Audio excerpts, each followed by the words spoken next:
अब तक हम कर चुके हैं एक्सरसाइज 9.1 के 9 सम्स तक। अब बारी है सम नंबर 10 की। तो सबसे पहले रीड करेंगे इसकी statement and the statement is two poles of equal heights are standing opposite each other on either side of the road which is 80 meters wide. From a point between them on the road, the angles of elevation of the top of the poles 60 degree and 30 degrees respectively. Find the height of the pole and the distances of the point from the poles. सबसे पहले हमारे पास दो poles हैं बिल्कुल equal height के और वो दोनों एक दूसरे के सामने खड़े हैं either side of the road. मतलब हमारे पास इस सब में दो पोल्स हैं बिल्कुल इक्वल हाइट के और वो दोनों एक दूसरे के सामने खड़े हैं। एक जो पोल है वो एक रोड के एक साइड पे खड़ा है और दूसरा वाला पोल उसी रोड की दूसरी साइड पे खड़ा है। मतलब वो बिल्कुल आमने सामने है, रोड की दोनों साइड्स पे हैं। एक वाली साइड पे है, दूसरा पोल दूसरी साइड पे है और वो रोड जो है वो 80 मीटर्स वाइड है। मतलब 80 मीटर्स उसकी जो ब्रेड्थ है वो रोड की 80 मीटर्स है। ठीक है, अब अगर रोड 80 मीटर्स वाइड है तो इसका मतलब है कि जो दोनों पोल्स हैं उनका डिस्टेंस भी 80 मीटर्स हुआ क्योंकि वो दोनों उस रोड के साइड्स पे खड़े। अगर रोड जो है 80 मीटर्स वाइड है मतलब उन दोनों पोल्स के आपस का जो डिस्टेंस होगा वो भी 80 मीटर्स होगा। अब उनके बीच में एक पॉइंट है, दोनों पोल्स के बीच में एक पॉइंट है उस रोड पे।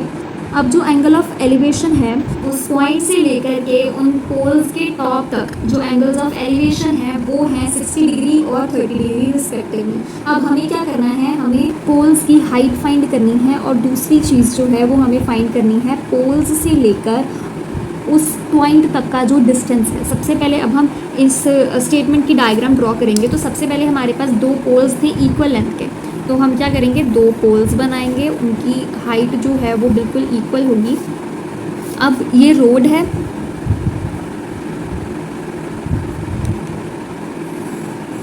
अब उस रोड पे एक पॉइंट है, मान लो कहीं यहाँ पर है, ठीक है, ये पॉइंट है। अब उस पॉइंट से लेकर दोनों पोल्स के टॉप तक एंगल्स ऑफ एलिवेशन बन रहे हैं। सबसे पहले तो हम पॉइंट को और टॉप्स को ज्वाइन कर लेते हैं। ठीक है, एक ये हो गया, एक ये वाला हो गया।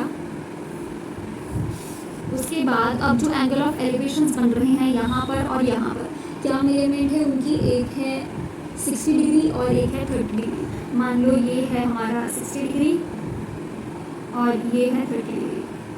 वैसे है नहीं, ये एंगल बड़ा है ये छोटा है, बट ठीक है, एक डायग्राम है। अब इसको लेबल करेंगे A, B, C, D और E। ठीक है, मेरे को फाइंड क्या क्या करना है, मेरे को एक तो ये चीज़ फाइंड करनी है, दोनों की हाइट्स फाइंड करनी है जो कि इक्वल होने वाली हैं, और दूसरा मेरे को ये चीज़ फाइंड करनी है पॉइंट से लेकर दोनों पोल्स तक का डिस्टेंस जो है वो मेरे को फाइंड करना है। मतलब मेरे को बी ई फाइंड करना है और ई सी फाइंड करना है। तो सबसे पहले मैं गिवन लिखूँगी कि मेरे को गिवन क्या क्या है। तो गिवन मेरे को दो एंगल्स हैं, एक है A E B that is 60 degree, दूसरा D E C that is 30 degree. एक मेरे को ये बी सी जो लेंथ है वो गिवन है 80 मीटर्स। अब मेरे को फाइंड क्या करना है, टू फाइंड, मेरे को एक तो height of the poles find करनी है दैट इज़ ए बी और डी सी यानी कि एच फाइंड करना है मेरे को, और दूसरा मेरे को बी ई और ई सी फाइंड करना है, बी ई और ई सी फाइंड करना है। मतलब उस पॉइंट से लेके पोल्स तक जो डिस्टेंस है मेरे को वो फाइंड करना है। अब इसका सोल्यूशन क्या होगा, सबसे पहले तो दो ट्राइंगल्स हैं वो लिख लो कौन कौन से हैं, that is A E B, दूसरा है डी ई सी।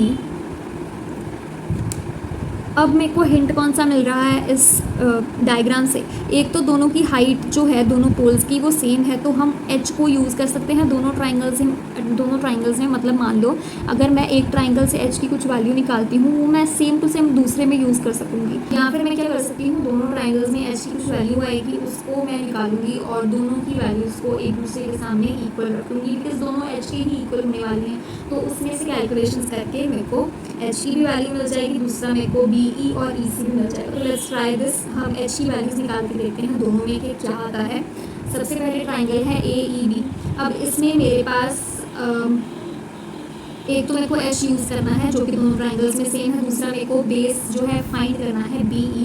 तो परपेंडिकुलर और बेस ये दोनों पार्टिसिपेट कर रहे हैं इसमें। तो पंडित बद्री प्रसाद हर हर बोले, सोना चांदी तोले, perpendicular over base tan 60 degree equals perpendicular over base. Perpendicular क्या है AB,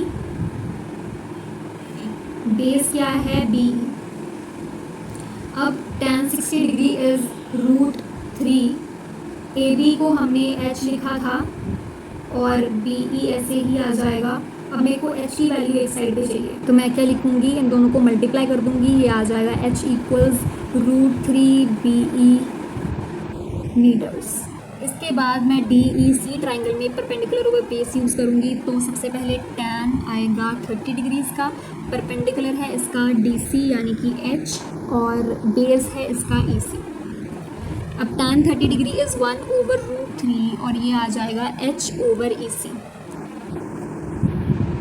अब मेरे को H एक साइड पे रखना है तो मैं इसे यहाँ पे ले जाऊँगी, ये बन जाएगा H equals EC over √3 metres. ये दोनों के H आ गए। अब दोनों इक्वल आएंगे, मतलब ये जो चीज़ें हैं इनकी ये इक्वल होंगी आपस में, बिकॉज दोनों जो हैं H के इक्वल हैं। तो इसे लिख लेंगे हम √3 BE, ये होगा EC ओवर √3 के इक्वल, क्योंकि दोनों H के इक्वल हैं। अब ये अगर क्रॉस मल्टीप्लाई हो जाए तो ये बन जाएगा 3BE इक्वल्स EC। अच्छा, अब डायग्राम में देखो, अगर EC को मैं देखूँ तो EC क्या है कि ये जो BC पूरा है 80 मीटर्स का है BC, इसमें से अगर मैं BE को सब्ट्रैक्ट कर दूँ तो मेरे पास आ जाएगा EC। ठीक है, या तो मैं इसमें से पूरे में से इस पार्ट को सब्ट्रैक्ट करूँगी तो ये वाला आ जाएगा, या मैं पूरे में से ये वाला पार्ट सब्ट्रैक्ट करूँगी तो ये आ जाएगा। इतनी चीज़ तो फाइनल है, मतलब पूरा है 80 मीटर्स का, अगर मैं BE उसमें से सब्ट्रैक्ट करूँगी तो EC की वैल्यू आ सकती है। मतलब मैं EC को लिख सकती हूँ EC equals 80 minus BE। EC जो है, ये जो पार्ट है वो पूरा जो BC 80 मीटर्स का है, उसमें से अगर BE को सब्ट्रैक्ट करते हैं तो तब EC मेरे पास बनेगा। तो मैंने EC को क्या लिख दिया, 80 माइनस BE। अब मैं इसी को ऊपर इसमें यहाँ यूज़ करूँगी तो ये मेरे पास बन जाएगा 3BE इक्वल्स 80 माइनस BE।